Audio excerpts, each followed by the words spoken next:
okay to chant mantras without knowing the meaning? Mantras have no meaning.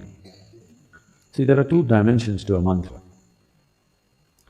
Mantras are not supposed to have any meanings in the tradition. There are different types of mantras.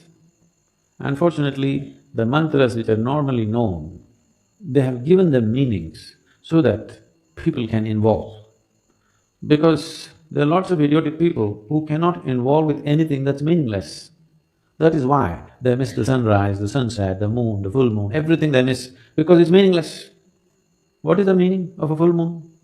There is no meaning, only if you're in love it means a lot. Otherwise, what is it? Nothing. It's not meaningful means, it is not useful. So, all the idiots on the planet will do only meaningful things. Yes, because they have no intelligence to recognize life and the many facets of life. It is not because you have attached a stupid meaning to it, it exists. It exists beyond you. It existed before you, it will exist beyond you. It is not because you give it a meaning, it's become useful or not useful. So the stupid in the world will do meaningful things. They may be intellectual, but life stupid, they have no life sense. If you have life sense, you will see it is the most meaningless things which really set you on fire, isn't it so? No? So they created two kinds of mantras. One larger set of mantras which have no meaning, just pure sound. You will see this in our music also. The Yaksha program happened just now and many of our people who were looking for meanings were thoroughly bored because they're doing alap for 40 minutes, Say something, say at least Shiva Shambho, something. No, They're not getting the point because it's about the sound. Why so… sound so much more important than a word which is a meaning? Meanings are made up in human minds. Sound is the essence of creation. If you touch the sound, you're touching creation. If you touch a word, you're just going into the psychological structure of human beings. The psychological structure of human beings is, is essentially a certain kind of madness. We can enjoy it, we can use it, but essentially it's a certain kind of illusory setup. Sound is a fundamental aspect of creation. If you have mastery over sound, you have mastery over creation itself in a certain way, because creation is just a complex amalgamation of sounds. It's the blueprint of creation. But meanings are human things. You know, the same words mean different things in different languages, even in India. You know this. The same word means different things because it's all made up. The sound is not made up. Sound is part of the creation. Sound is part of the existence. Sound is part of making the creation happen. Right now, the whole creation is reverberating in a certain way. You cannot hear it, it doesn't matter. But the words and meanings are human making. It is meaningful only as a conspiracy. When I say a conspiracy, do you hear what the cricket is saying? What is he saying? You don't know, but they're talking. They're also like you. Some of them are just making sound, just doing alap. Just sound, simply enjoying the sound. Enjoying the creation in one sense means enjoying the sound of it. If you don't have a keenness to listen, if you don't have a keenness to pay attention, you cannot enjoy any aspect of creation, actually. You will only enjoy psychological patterns in your head. So this is the reason why most human beings want to speak, most of the time they want to be talking. Not because they have something to say, because they have to find meaning. Simply, either silence or sound, both are too overwhelming. That is why when we say spiritual process, first thing is silence. If you are psychologically very stable, you may say, okay, 30 days silence, 60 days silence. If you're psychologically fragile, we'll say, okay, 3 days. 3 days also people go crazy, we'll say, okay, half a day silence, afternoon silence, after that you blabber. They usually make it up afternoon.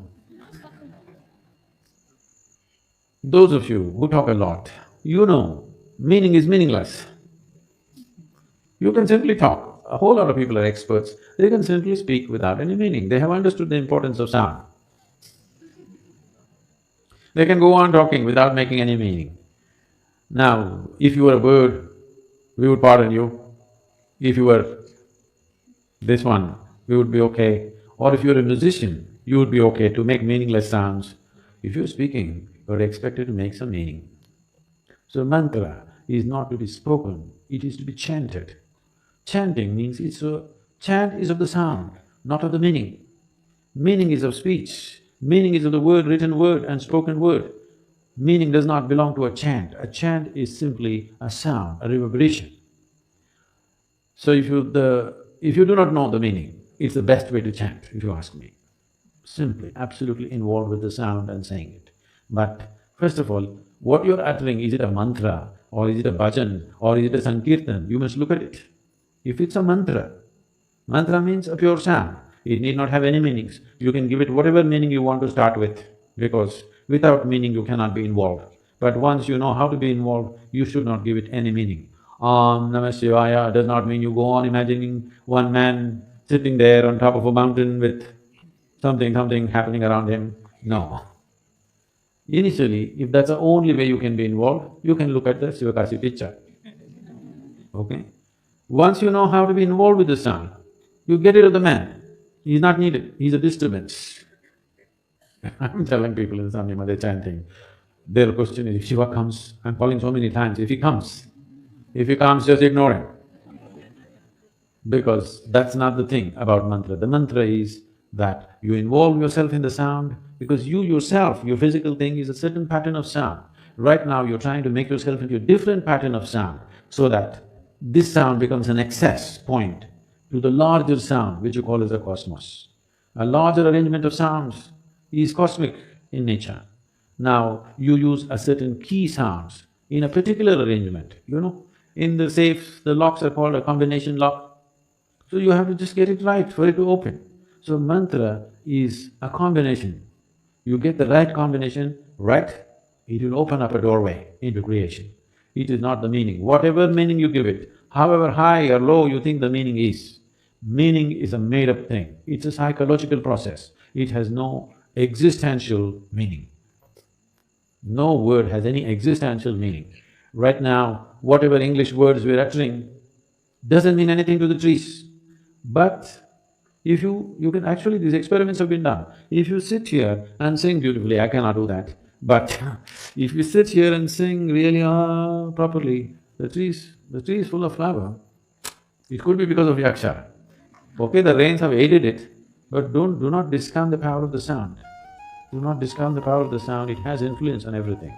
Or if you chant a mantra, the tree may respond to it. If you sing music, it may respond to it. If you just generate a thought, it may respond to it. But if you speak, it will not respond. This is true with the tree, this is true with the divine.